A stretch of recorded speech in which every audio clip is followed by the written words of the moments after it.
Yo, this is take two. Of course. That's how I know I'm not about to like what's about to take place in this episode.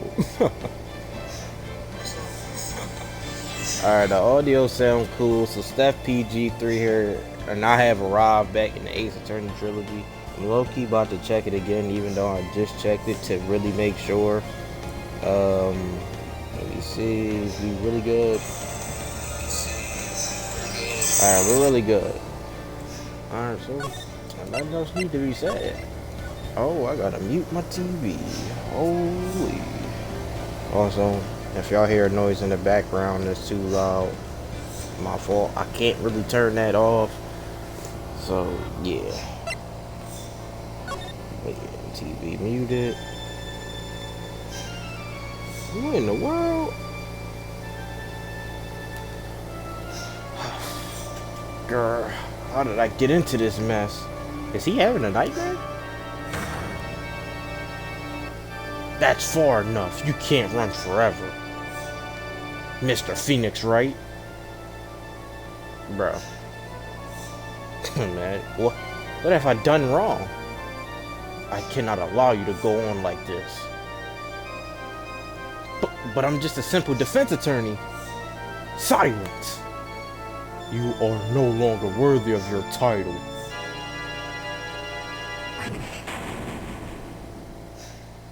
My buddy having nightmares is crazy. It's stressful. I have this dream before, some time ago. Yeah, that's when that was in episode 1, as if this was a day written into my destiny. Today, I'll stand in court as a lawyer to prove a killer innocent.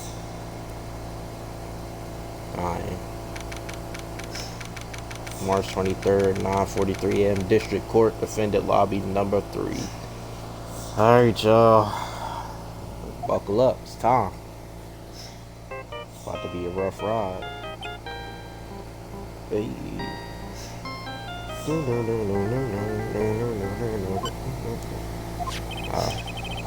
Hello, this is Phoenix Wright.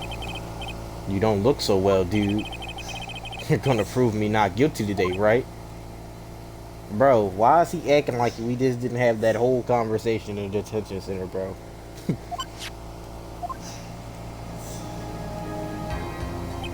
Bro. If you please, Mr. Lawyer. Remember, it's not just me, your precious friend's life is riding on today's verdict, too. Bro. Now listen up, you better get accurate in your guilty sentence, okay? If you get that creepy slime bag of not guilty, I'll never forgive you, ever. Maya. Phoenix? Mia? I expected Mia to show up. I know you've been seeing what's going on, Mia. There's no way. Maya? How's Maya? I don't know. You don't know? She hasn't tried to channel me since yesterday. Mia, what am I supposed to do? Well, like I said, for a lawyer, the worst of times are when you have to force your biggest smiles. But you can't give up. There's still some hope left. Stop it, please. There's nothing left. Not here, not anywhere. Bro. Who was called? Oh, it's that accursed Edgardy again. Beep. Will you leave me alone? Look, don't call me anymore. I mean it. You're really mean, pal. I'm really, really sorry. Where are you? They let me join the investigation team, and we're chasing after D Killer, pal. Then you have some sort of lead. Sorry, but right now we've got 0 leads on the guy. But we're not going to give up. Dumb show.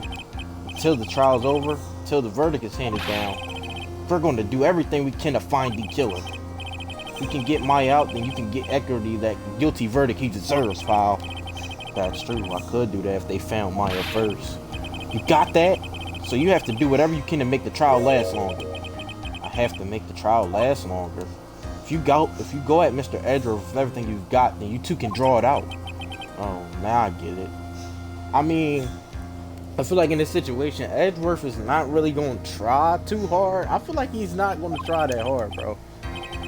I believe in you, pal. You and Mr. Edgeworth can do it.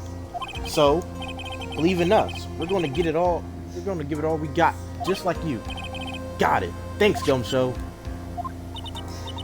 Hey, Phoenix. You understand now, don't you? You have something money will never be able to buy. Friendship. It's the strongest weapon in the world, and you have it in abundance. Yeah. Looks like we're coming to the end. I have to make the trial last as long as I can. Gumshoe will come through. I know it. Mia Pearl, man. March 23rd, 10 o'clock a.m. District Courtroom, number 3. Oh, it's gonna get rough, y'all. Court is now in session for the trial of Matt Ingrid. The defense is ready, Your Honor. The prosecution has been ready for a while, Your Honor. Now, as I recall, we concluded yesterday's session with the big mystery on our hands. The mystery being what exactly was Miss Adrian Andrews' role in this murder. That is to say, is she really connected to the crime itself? Mr. Edgeworth, if you would please inform the court of today's proceedings. Adrian Andrews. She forged evidence that threw suspicions onto Mr. Aggerty, and then proceeded to escape the crime scene by wearing a Neko samurai costume. The guilt of these actions are those from which she cannot escape. But you're saying that she is guilty after all. I'm not finished, Your Honor.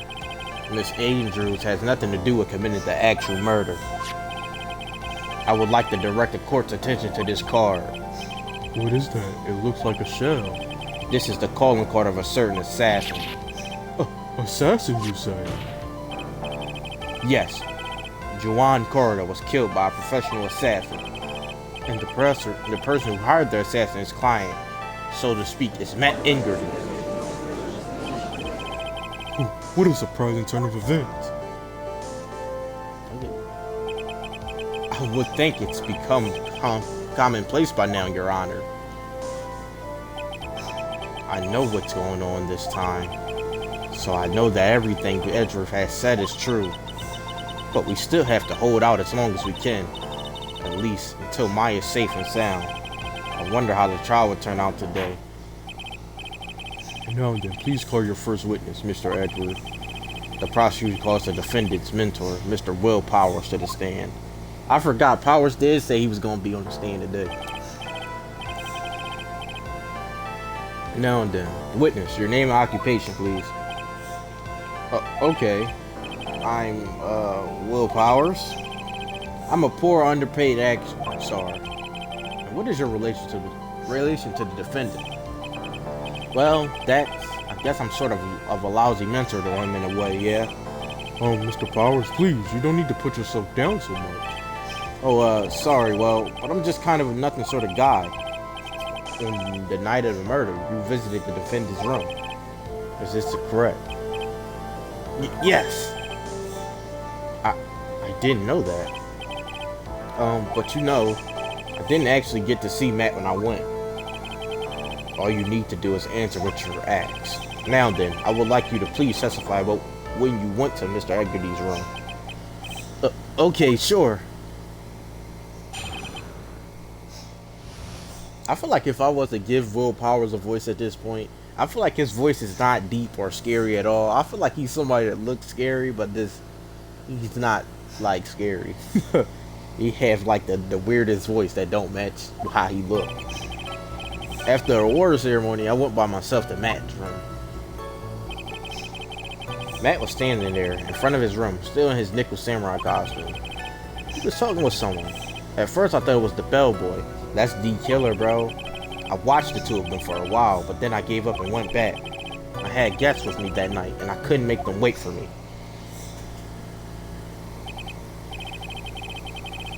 Alright, so time out. So that, when he was talking to D Killer, right, he must have already put that plan into motion. Either that's before Maya got kidnapped or after Maya got kidnapped. But I feel like that's probably before Maya got kidnapped, because Will Powers just said he had some guests and we was with him, so it'd have to be before. Nothing sounds out of place in Mr. Powers' testimony. And talking with the bellboy is no big deal. if one assumes that the person Mr. Aggerty was speaking with was an ordinary bellboy. What are you implying? Well, Mr. Wright, let's have your cross-examination, shall we? Looks like we're in another sticky situation. Huh? A trap. Can't you smell it, Phoenix? But for us to find out more, we're just going to have to charge in head first, right? Let's visit the match room. I mean, it ain't really... I would love for you. Let's see. Do you remember this accident? Did Mr. Power leave his seat that night? I don't remember that happening at all. Maya was making such a racket in her hyper state. I ended up focusing on her. I see. In any case, from his story, he probably wasn't gone for very long. After the award ceremony, I went to match room. Should we just press everything? Or should we just like... I mean, it is kind of a trap, right? It's a trap question, but... I don't know. I think we shouldn't press everything like we usually do. I feel like it'd really just be a waste of time. I feel like we should only just like press something that's important. So I'd probably just pick this one because the bellboy. It's just, I don't know. It's just something about that one. At first, what do you mean by that? Well, he was in a bellboyish uniform and had a bottle of juice on the tray. Sounds like an ordinary bellboy to me. Yeah, but I didn't think he was a normal bellboy. And why was that? Why did I think that, Mr. Wright? How am I supposed to know? Sorry, but I can't remember right now. Sorry. I guess I'm not going to have to wait patiently on this one.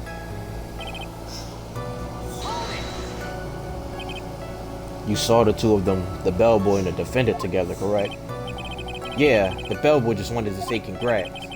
Now, while you were watching the two of them, did you notice anything strange? No, I did feel something weird. I think it was because Matt, well, he gave the bellboy a tip. A tip? That's a perfectly normal thing to do. So how long did you watch the two of them? No more than a minute or two, I think. So, from what I've seen, everything up here past these two, they don't matter. So it would really just be these three. So who are these guests you're talking about? You guys, of course. You and Maya and Little Pearl. I thought it would be really rude since I invited you guys if I disappeared on you. So I went back to my seat pretty soon after seeing Matt in the hallway. This is like squeezing water from stone. It's probably pointless to press forward. Do you remember this accident? See, alright, so that's weird. Man. I don't know. Maybe we should do this then. I thought the defendant's room. Why did you go there? Well, I'm his mentor, like a big brother sort of, and I wanted to say congrats. That's crazy, because he see himself like that, but Matt just completely just see him as an inferior being, bro. What's wrong? Why did you stop? Mr. Wright. What is it? You're going to try to trick me into a corner, aren't you? Huh? I know I'm just a poor underpaid action star, but I'm not the killer. No one said you were, Mr. Powers. Please don't trick me. Every time you do your lawyer thing, the witness suddenly turns into the bad guy. Like, what? Every time? Witness, I will personally talk to the defense at a later time. So for now, please kindly cooperate and continue with your testimony. Sorry. So you went to the defense's room and then... Hey, wait a minute. When and how did I suddenly turn into the bad guy here? Like, bro, are you sure that was Matt Engerty?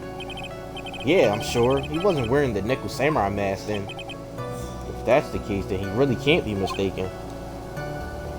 And what was the defendant doing, standing in front of his own room?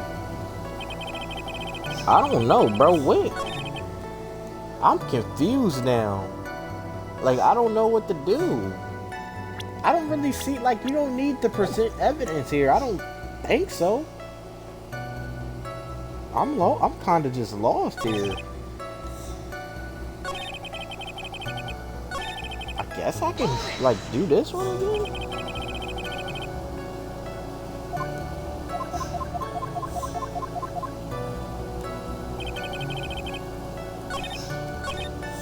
I don't know.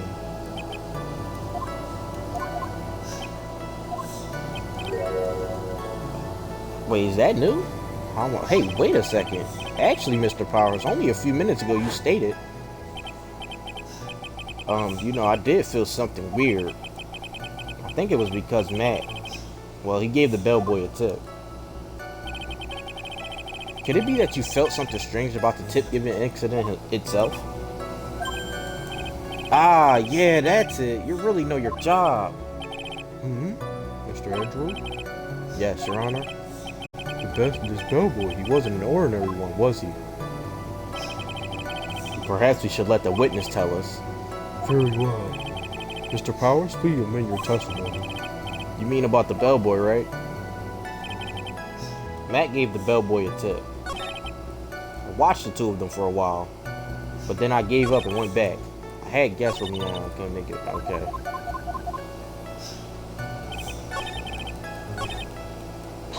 Alright, we press that then. So he gave the bellboy a tip. What's so strange about that? Well, you see, Matt's not a poor penny pincher like me. I was trying to figure out how much it was because the tip really shocked me. How much it was. But that's when something even more surprising happened. The bellboy was putting the tip he got in his pocket. And that's when I got my first good look at the guy's face. I was really shocked. I'm afraid I don't follow at all. It sounds like Mr. Powers was surprised twice by this event. I wonder which of his shocking moments I should ask about. Yeah, I see the bellboy's face. What was so shocking about the bellboy's face, Mr. Powers? Well, he wasn't exactly a boy, more like an old grand. I hope you know that discrimination towards old men is a no-no in my court. No, that's not what I meant at all. In the smack middle of the guy's face, there was a line of stitches. A line of stitches? Yeah, and it went straight from the tippity top of his head to the bottom of his chin. Almost like if that thread snapped, all the stuff in his head would come spilling out. He was there at Eckerty's house. He was that butler. What is it, Mr. Wright? Nothing, Your Honor. So that means Eckerty was talking with the killer then. And if that fact were to be exposed, Eckerty would be declared guilty in a blink. Phoenix, you have to play dumb here. Pretend you don't know anything. Yes, Chief. You sure you don't have anything you would like to say, Mr. Wright? Well, did you just say... What did you say, Your Honor? Nothing, Mr. Wright, nothing. We're just going around and around in circles. Now then, Mr. Powers, please continue with your testimony. The signs are so obvious, like it's kinda... What do we even do? Like, I guess we just press this. You saw the two of them, the bellboy and the defendant together, correct? Yeah, the bellboy just... One is it? Oh, wait.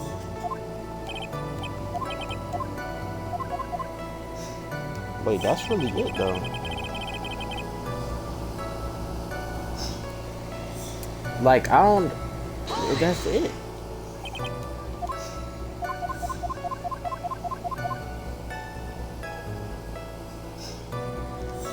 I don't know, bro.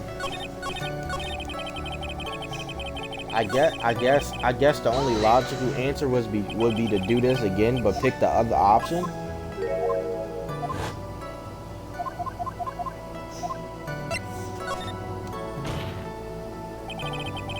The defendant is a huge star. He can afford to give generous tips, wouldn't you agree? Sure. But giving him that much was maybe a little too much, I think. A little too much? Would you please clarify for the court? How much would you say the defendant gave the bellboy? Honestly, I don't know. I can't even begin to guess. And why is that? Because he gave the bellboy a really fat roll of cash. A roll of cash? Why is Power standing like that, bro? He cooking me. Oh, well, how interesting. That certainly was a very generous tip, wasn't it? A very fat roll of cash. That can hardly be called a tip, Your Honor. The judge is beginning to look awfully suspicious of us. Raising objection, wait and see. The defendant is a superstar. I ain't gonna lie. I feel like, I did not mean to do that. I feel like if I just would have let that slide, he probably would look at me like, all right, bro, maybe your client is guilty here. The defendant is a superstar. That kind of tip is fair for people like him. Are you saying that superstars are super spenders? If I could receive large rolls of cash by simply bringing people things on trays, then why on earth would I stand around prosecuting? He's got a point. I don't even get paid, let alone rolls of cash for all my hard work. So, supposing that roll of cash was not a tip, then what was it? Payment, Your Honor. Payment? Isn't it obvious for the murder of Mr. Juwan Corridor? Then the bellboy the witness saw. Yes, he was the assassin. Hold your horses now, Mr. Edwards. You don't have any proof of this, do you? Have I ever been unprepared to support my claims, Your Honor? I have here the card Shelley D. Killer left at the scene of the crime. Shelley D. Killer? He's the person the police special investigation team has been chasing for ages. I'm certain that the person the witness saw was this very assassin, Shelley D. Killer. Really? What's wrong, Mr. Powers? No, nothing. Something just clicked in my head and I think I just figured something out. Oh? Actually, I saw that bellboy again later that night. What? Mr. Powers, please testify. Tell us what you saw. Yes, sir. Right away. The second time. This time, I was in that hallway because I had to go to the bathroom. And that's when the bellboy I saw earlier came out of the room. Of course, when I say room, I mean Juwan Corridor's room. Now that I think about it, that bellboy did seem kind of out of place. Yeah, so he had to be the assassin, I'm sure of it. I mean, thank you very much. That is all we need for now. Huh? But I'm not done. There's still more. Let us first establish that the bellboy was truly Mr. D. Killer, then we shall see. So the bellboy came out of the victim's room.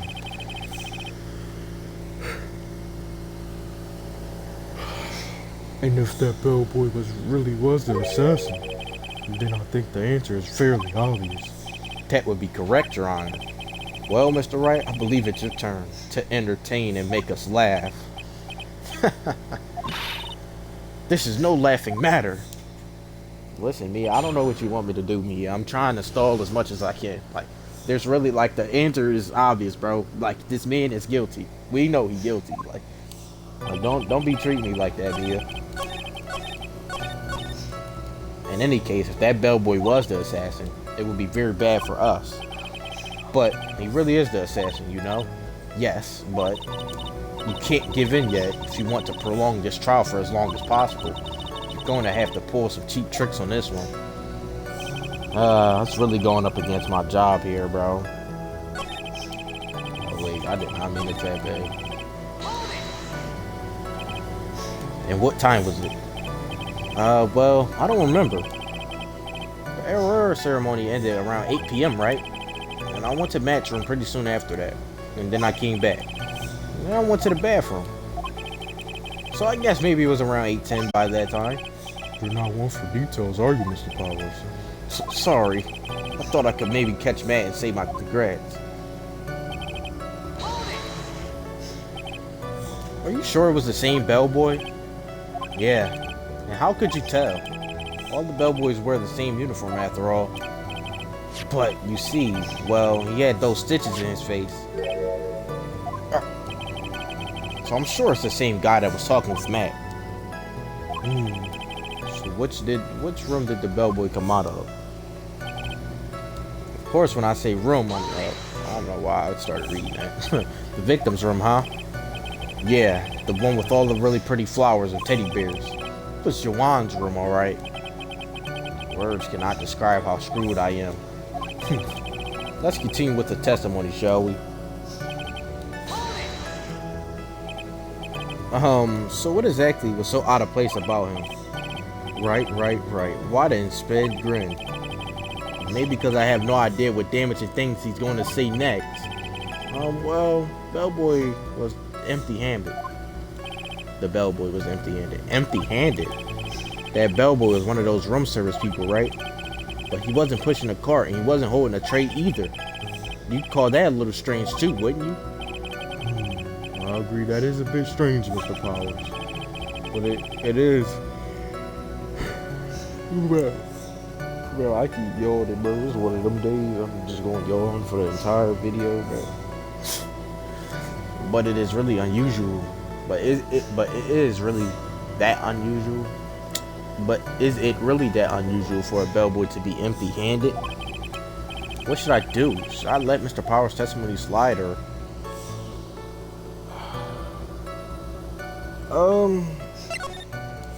Gotta prolong it, right? There's nothing strange or unusual about an empty-handed bellboy. But there really is. There really isn't. If you two are done being school children, bellboys are full room service. There is no reason for them to be empty-handed ever. Your Honor, I ask that the witness' previous statement be supplanted with this one. Grr, Hedgeworth, are you going to do whatever you can to make the bellboy look suspicious? I see. Very well. The court recognizes and grants the prosecutor's request. Mr. Powers, if you could amend your testimony, please. Yes, sir.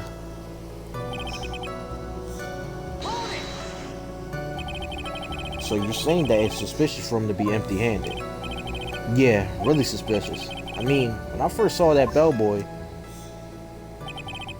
he was holding a tray in his hand, and there was a bottle of juice and a wine glass on it. Juice? What kind of juice was it? I'm pretty sure it was tomato juice. If we could come up with some sort of reason as to why he would come out empty-handed, some sort of proof, then I think we could dodge the bullet on this one for now. Proof, huh? Sounds like another job for the court record. What proof would we have, though? Like, I don't even know what proof we really have. Please don't be so quick to judge. But it's kind of a Powers family thing. Think of every person as a thief. Well, guess a thief and an assassin are both sneaky and silent. That's not the point, Phoenix. In any case, if that bellboy was the assassin... Oh, wait.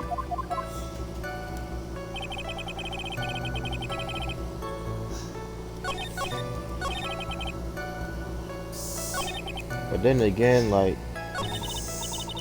I guess it would be like... Hold on. Yo! What? From where? What store? Are you cooking me? The donut shop?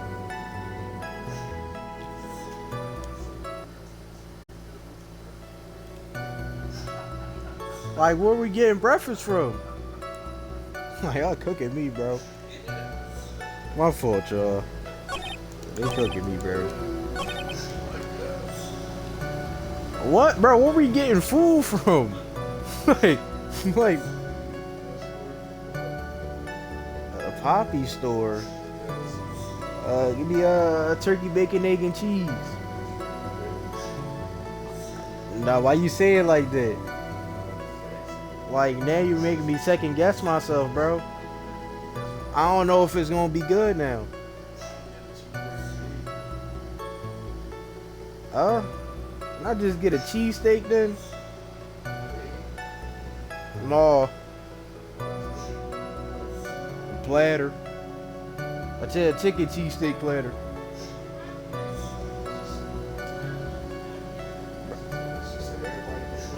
Bro, it's about to be 12 o'clock.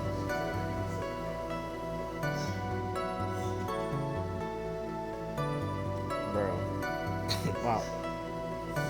I'm all for y'all, bro. I'm all for all violence, bro. Y'all probably watching. You said what? Yeah. A chicken cheesesteak platter.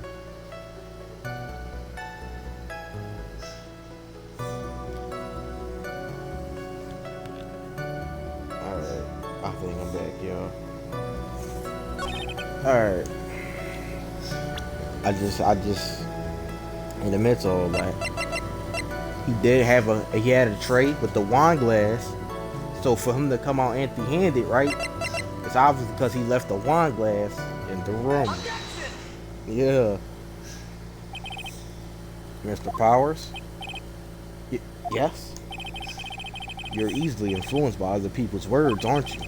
As soon as you heard that the bellboy might have been the killer, you got caught up in believing it must be true. But isn't he really suspicious? He's got all those stitches and... So, a baseball has stitches? Are you saying all baseballs are suspicious because they have stitches? Well, nah, that's any... What, bro? Well, there's also, about him being empty-handed. I would like to ask the court to please take a look here. This is the crime scene. There is a wine glass sitting next to Mr. Corrida's body. The liquid inside this glass is tomato juice. And now, if you would look at what is on top of the table in the lower right corner here, and anyone can clearly see that it is a tray with a bottle of tomato juice on it.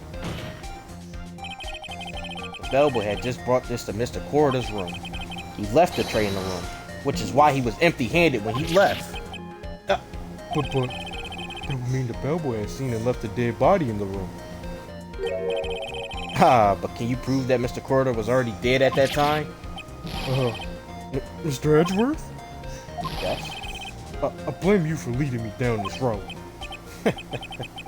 I'm terribly sorry. What is with him? Why is he laughing?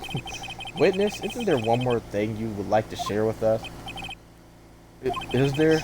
The bellboy was empty-handed. Or should I say empty-handed? Empty-hand. I recall you have something interesting to say about his hands. Oh yeah, I almost forgot. Huh? What? The bellboy, he was wearing gloves. Gloves? Yeah, pitch black leather ones. All the bellboys don't wear gloves like that, right? Black leather gloves? Why didn't you mention them earlier?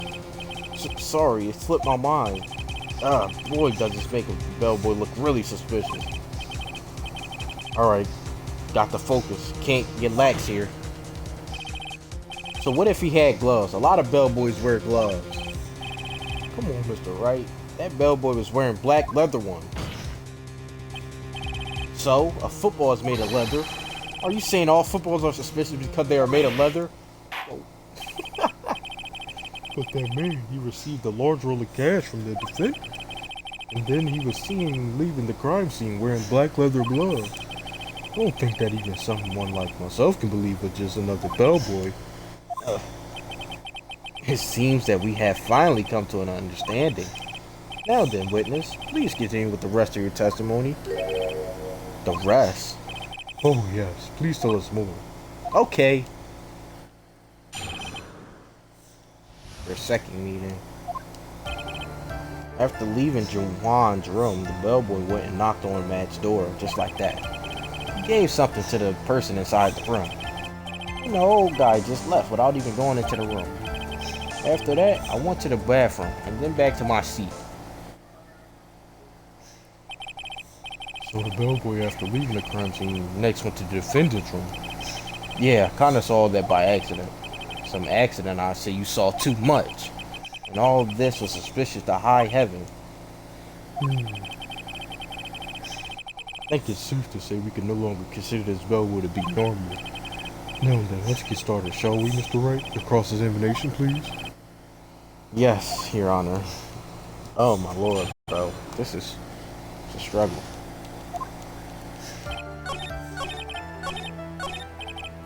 Skip all that. Oh, I was having AG fast, bro. Well, Mr. Power's testimony just now was just as vague as his first. It's a little troublesome, isn't it? I'm sure if you press him enough, everything will become clearer. Although, that just makes it harder on us, doesn't it? Talk about a lose-lose situation.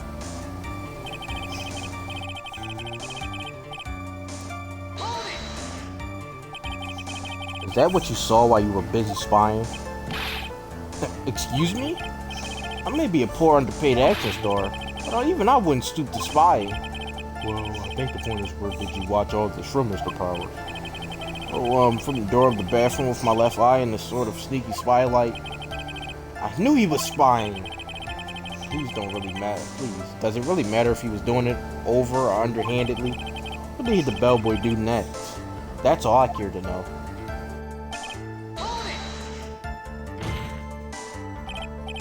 I said, hold it.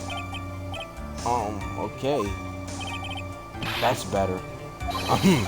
What kind of statement is that? Please elaborate and give us a few more details. Oh, okay. I should probably ask him only one question at a time. Alright, so it seems like we're gonna have to come back to this after we're done with this one. Good to know.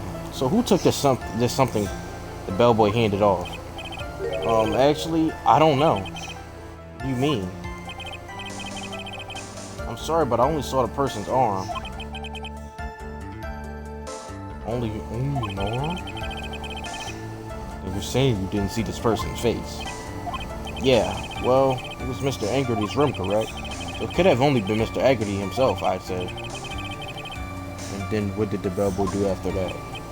Oh, so after he gave the person inside the room the thing, yeah, we're gonna come back to that. Where did the bellboy go after he left Mr. Eggerty's room? He opened the door to the Viola Hall. Went in there, and who knows after that, right? I do. Did you see anything strange, suspicious, or just out of the ordinary at the time? Oh yeah, I saw that one thing. What? You saw something else? There was this jittery alien with a ray gun. Just watching Joanne's door like some sort of stalker. I think we can forget about the alien. Well, Mr. Okay. Alright. Was it this one? Yeah, it was this one. Oh. Well.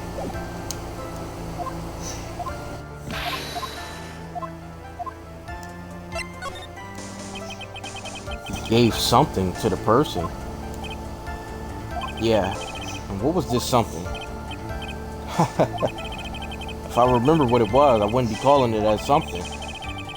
But this implies that something was removed from the scene of the crime. Are you sure you really can't remember? Remember, Mr. Powers? I think it was something kind of small. Well, I'd like to summarize this testimony up to this point, if you don't mind. When the bellboy left the crime scene, he immediately went to the defendant's room. There, he handed a small item off, some sort to the person inside. As for the person who received the item, all you could see was the person's arm. Yes, it was just like that. Mr. Ezra, is all this really that important? Of course, Your Honor. I think this is the utmost important. This is when whatever was removed from the crime scene was handed over to the client. Mr. Powers, please try to remember what it was the bellboy handed off. Oh, well, let's see. I think it was, no. If you remember, please add it to your testimony. Yes, sir. Alright, so like a statue. Yeah, it kind of looked like one, I guess. If I saw the actual thing again, I probably remember it, you know. This man got terrible memory, but I mean that's good for us though. Looks like this for the trial to proceed. We're going to have to come up with whatever this statue thing is and show it to him. You're going to have to trust your instincts on this one and take a chance, Phoenix. Well, Mr. Powers, let's continue with your testimony. What did the rebel do after that?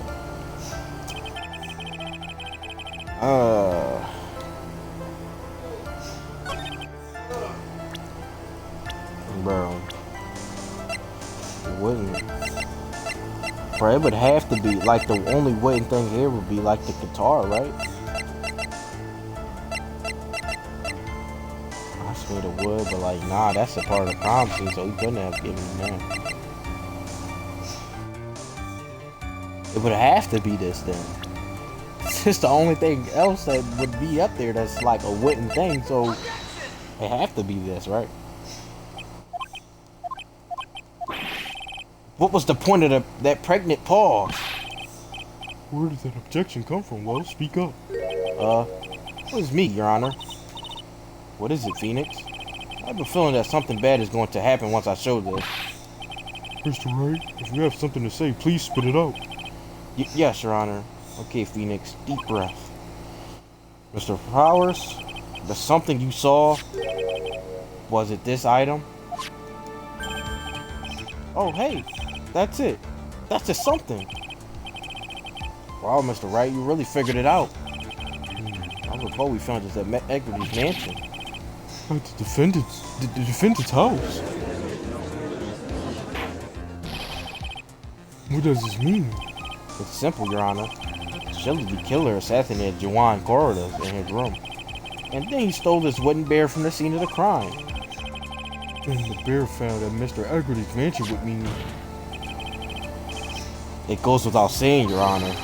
Mr. Matt Eggerty is the killer's client. Order, I said order. Mr. Wright, this is the most unfortunate turn of events for you. Yeah. Sorry, Mia. No, it's alright. Your judgment was sound. Actually, I figured the bear would come up. If not now, then it would have later on. Even if you hadn't shown it to the court. I'm sure your friend Edriff would have. I almost forgot that he knew about it too. I think it is clear that there is no need for us to continue this trial. I can't let this happen. I have to do something. There has to be something we've overlooked. Your Honor, a minute, please. Yes, Mr. Wright? There are still a few points left that we have not fully explored. What are you trying to pull? Oh? Well, you can't have that. Alright, Mr. Wright. What questionable point would you like to explore further? I'm gonna pick that one. There is one thing in Mr. Powers' testimony that was very unclear. And that is the identity of the person who received the bear. He did say to something. He never said who it was given to, he just said something. He gave something to the person inside the room. I'm sorry, but I only saw the person's arm. As long as we don't know who it was that took the bear, we can't be sure of. What in the world? Oh, what is it, Mr. Powers? If you're going to scream like that, then at least give us a good reason why. Oh yeah, sorry. Actually, so I remember. I remember who took the bear. What? Really? I mean, I only saw his arm, but the arm, it was the Nickel Samurai's arm, I swear it. You got to be kidding. Are you sure of that, Mr. Powers? Yeah, I'm sure it was the Nickel Samurai. Bro. You just keep making it worse, bro. Order. It looks like you've dug your own grave. Yet again. How many times is that today? I've lost count. So the person who took in this little bear was the Nickel Samurai. And so we know Matt Eggerty is the Nickel Samurai. Thanks to defense, we've made that all the clearer. What am I supposed to do now, Mia? Help! You don't have time to act lost. You've got to find another angle to attack this from. Hurry! Bro. Alright. I know what we could do. Oh, he said that. I know what we could do here, bro. I don't know if it's gonna go that route, but bro, if it came down to it, we could blame Andrews because she was in the costume. So, Your Honor. Again, Mr. Wright, we've already removed any and all questionable errors of his testimony. It's about time you were removed from this court, Mr. Wright. I have to find something. Even one more little point will do. There are still questions left unanswered. What are you trying to pull? Oh, we can't have that.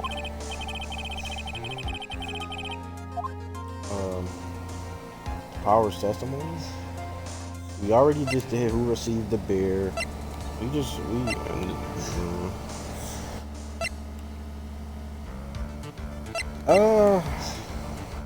go with that one. The bear itself, we're gonna do that.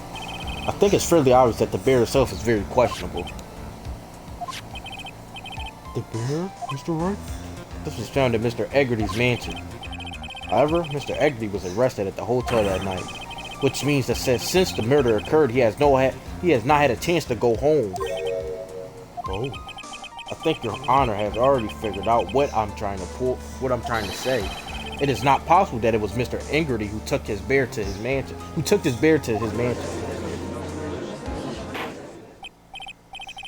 Why, that's very true. We didn't consider that point, Mr. Wright. There was no way time-wise for the defendant to have taken his bear home. Phew. Disaster avert. Come on, bro. Edgeworth's cooking me. I can't even finish the sentence, bro. You haven't gotten the best of me yet, Mr. Wright. Huh? I remember it clear as day.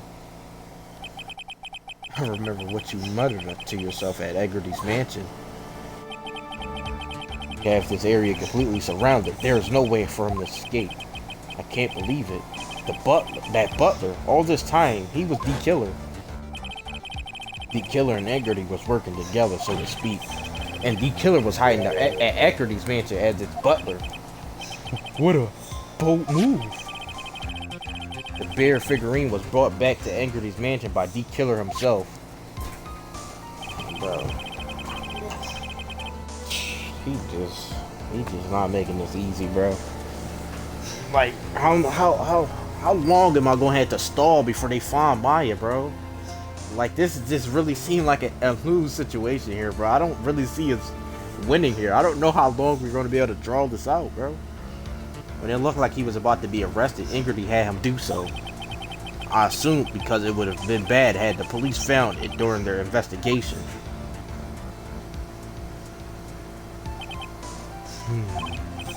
Well, Mr. Wright, he's been quiet for a while now. This is too much. Isn't there anything I can attack at all?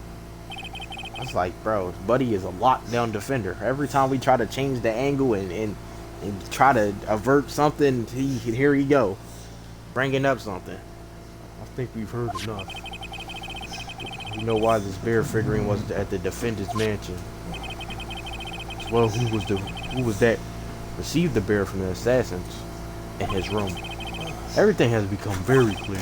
The client who hired the assassin to commit the murder was Mr. Matt Eggerty. I see no reason for this trial to continue, therefore I will now hand down my verdict. Thank you, Your Honor, for your understanding. You see, Mr. Wright, you could not win against the truth, could you?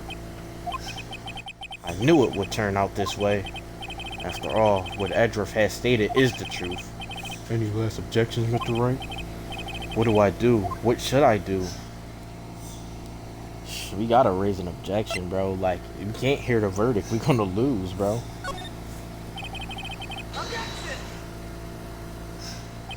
Like, there's only one way for me to drag this trial out. The only thing I have left is this one dirty trick.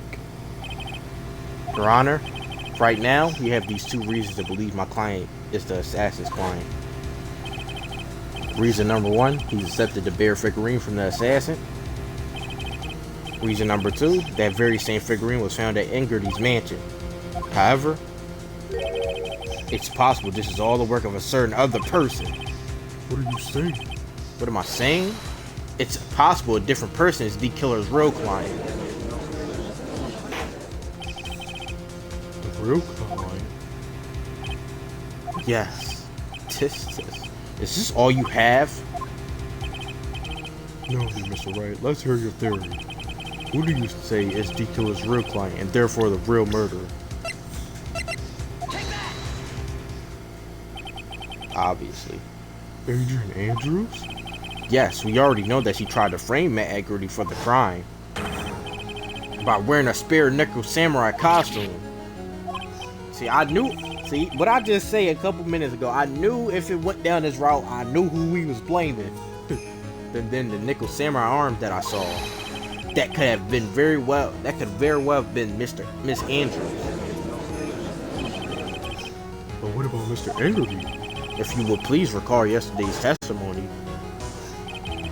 the defendant was taking a nap during the break period. That's right. Then, finding his figure at Mr. Egerty's mansion. It was a well-laid trap set by Miss Andrews. Mr. Andrews, what is your opinion on this? I can't even begin to count the flaws in this defense logic, besides which there is no evidence to support it. However, I can't fully discount its possibility either. Oh, alright bro. What is with this trial? Come on, anyone could tell Egerty did it. I can't believe the defense would go so far as to pin the guilt on someone else. Yeah, unbelievable. It's not something petty. It's murder of all things. This is to save Maya. This is to save Maya. Even if the whole world turns against me, this is one fight I can't give up on. Order, order! All disruptive parties will be forced to leave the courtroom. Your Honor, for the benefit of the defense, I'm willing to play along with his what-if game. His what-if game, Mr. Andrews? The prosecution is prepared to challenge the defense's theory. Mr. Wright, even you must have thought it's strange and wondered. Why would the criminal want this little wooden bear? He's right.